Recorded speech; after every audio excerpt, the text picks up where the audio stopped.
we have an enormous opportunity in this state.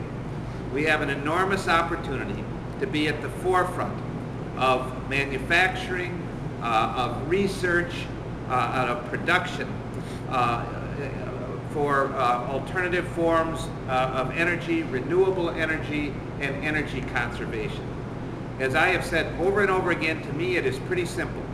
In Wisconsin, we don't have coal, we don't have oil, we don't have gas.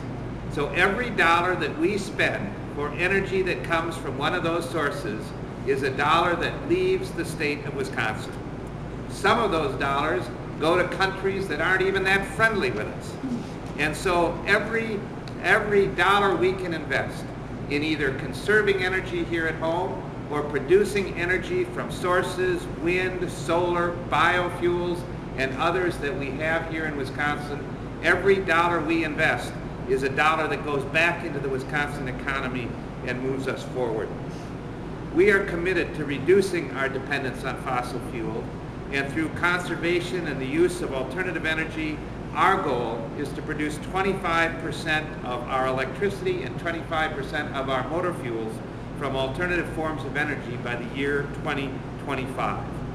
And if we do this right, we can be one of the true centers of manufacturing of all of the equipment and that is needed for alternative forms of energy. So we are here today to do our part to help create more green jobs here in Wisconsin, to help companies like these three be able to manufacture renewable energy and energy efficient products. So you can imagine that I am very pleased that the President and Congress recognize that in the Recovery Act, a major portion of those funds should go towards creating new energy and energy conservation jobs. And we in Wisconsin received $53 million of Recovery Act money to do this. And by doing this, we made a very careful decision. We are the only state in the country that made this decision. And the decision was to earmark these funds, if I can use that word, to use these funds for our manufacturing sector here in Wisconsin. We have a technology that Dr. Schutt, who is here, he has invented a technology that allows us to fire retard newspaper to the point where you can take a blowtorch to it and it will not burn. It's an excellent form of insulation. It works very, very well. It works better than fiberglass, and it is extremely energy efficient in the manufacturing process. And a lot of people don't realize is fiberglass insulation is made from silica, and it's a health hazard in that it promotes silicosis, kind of like asbestos does. It also requires 2,700 degrees of temperature in order to actually melt it and extrude it. It's a huge energy hog to make fiberglass. And we are able to make our cellulose insulation with 1/10 of the energy usage that a fiberglass plant does. And on top of that, we pull out material out of the landfill that would turn into 90% of the weight of the material that would go into the landfill would turn into greenhouse gases.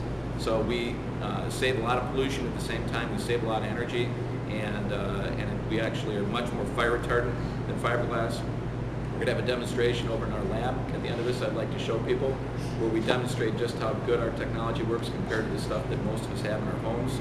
There was a fire in here. We had a ceiling above and the mineral wool.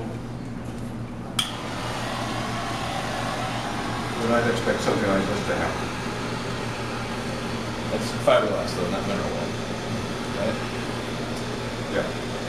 So let me jump in here for a second. The wood starts on fire immediately. The fiberglass takes it. That's 3.5 inch of fiberglass.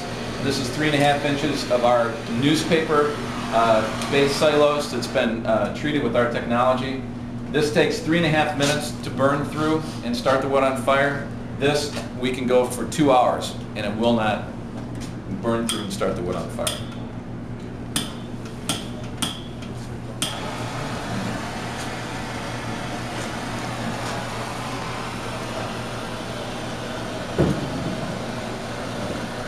You put another torch on. Sure. Now what makes this not burn is Dr. Schutt's invention. He's got his doctorate in material science. And his technology is the thing that makes paper, which ordinarily burns very, very well, not burn at all. If you converted all the insulation in the United States over to our technology, not only would you save lives, but you would save 30 trillion BTUs of energy.